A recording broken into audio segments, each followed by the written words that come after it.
Wisdom, written by Catherine Follett, illustrated by Marcy Ramsey. I have muttered in my sleep because I heard Daddy.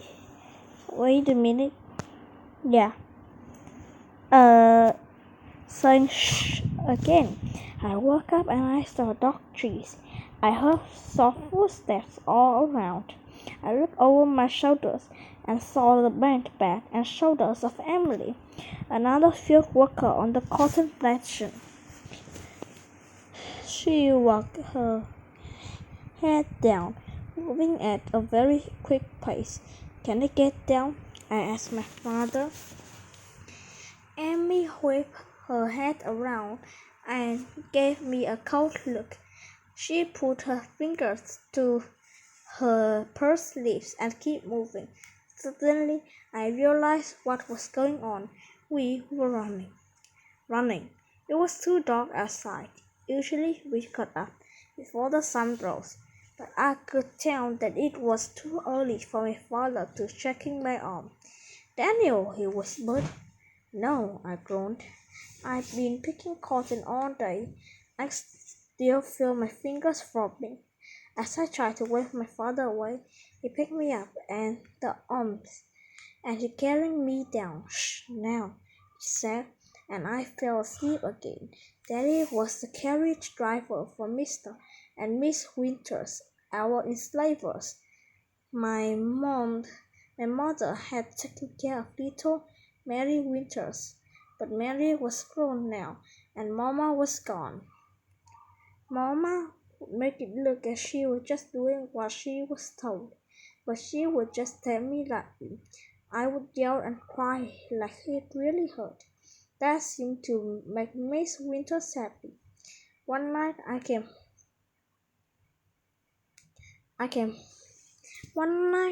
home from the inn as usual. It had been a windy day, and the dollar had blown out of my hands. Miss Winters noticed the missing money. Right away, she called the cook and told her to spank me as hard. The cook didn't know about Mama's tricks, so she spanked me as hard as she could. I yelled and cried for real. After it was over, I asked the cook where Mama has gone. "Well, Mistress Mary's about gone now. I suppose they sold your Mama to someone who needed her," she said. I felt like my heart fell down a deep well and landed on the bottom with a cold splash. Daddy's eyes looked hollow when I got back to our one-room shack. He only said one thing about Mama being sold. Someday we're going to be, and we'll find her. That day of freedom was today. The bond hung in, Amy said.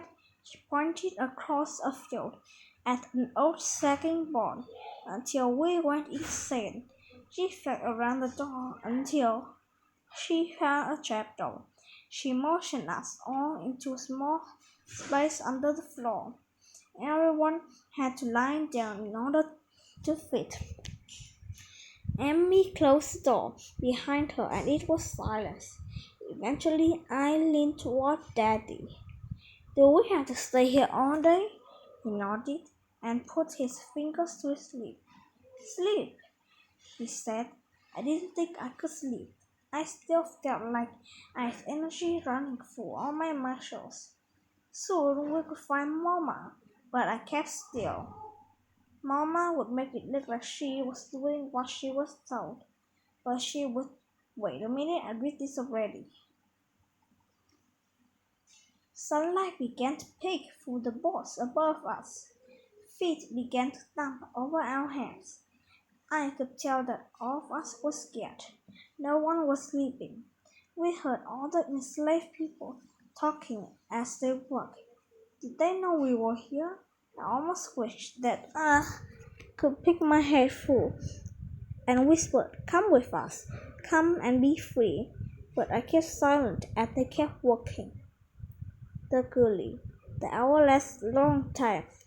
You crouched in an uncomfortable positions, but finally night fell.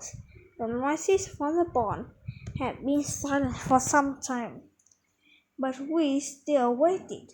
Finally, Emily pushed open the door, and a gust of sweetish fresh air in the wood came pouring down into the tiny space. She led us into the woods again, and we all began walking. I was so happy to be out of that cramped space that I began to run. The others started going faster too. We came to a dark road.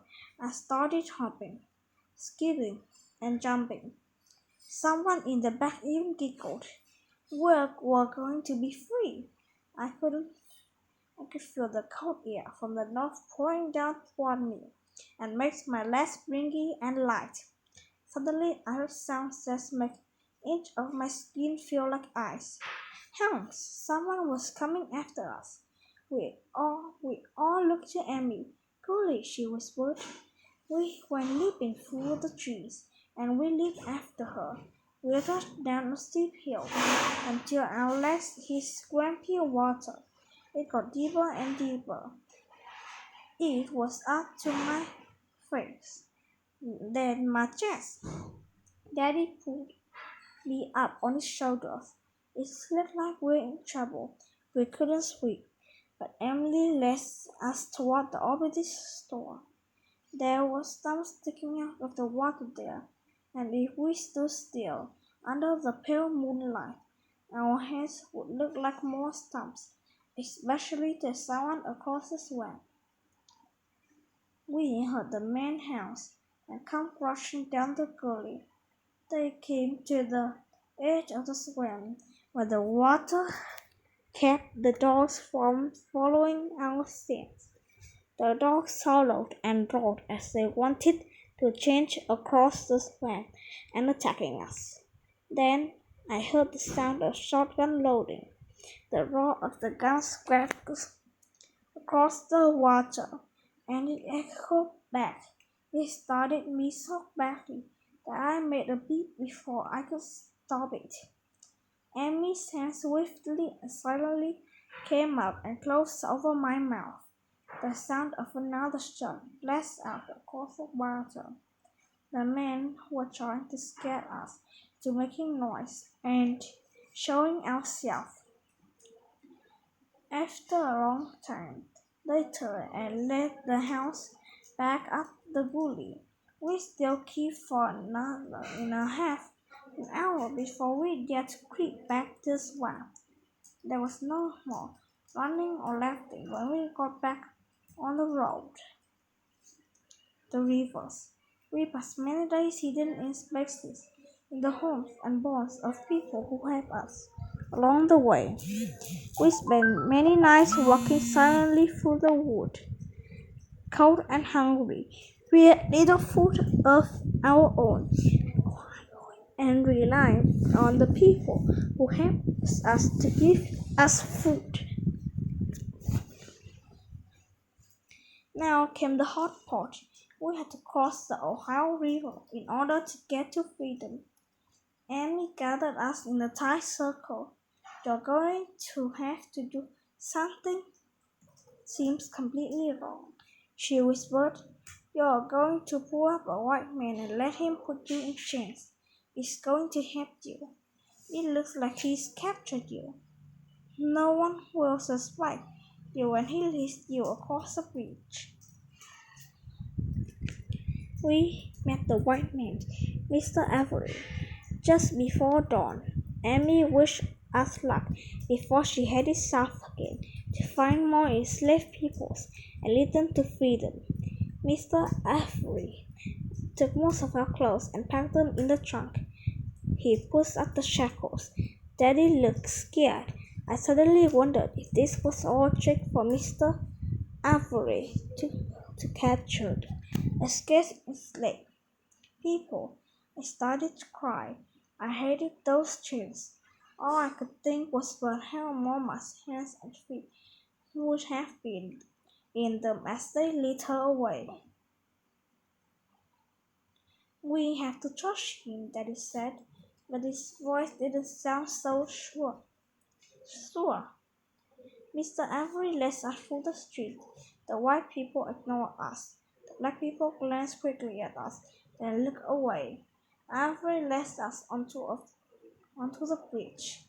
I was crying because I was still so afraid that he would turn us around and sell us again. But I felt my feet touch the soft soil on the Ohio side of the river. Somehow my tired feet could tell that I was free, even though I was still in the shackles. I felt the weight of them disappeared. We did it, Daniel, Daddy said with a shaky voice. Someday we'll go back for her.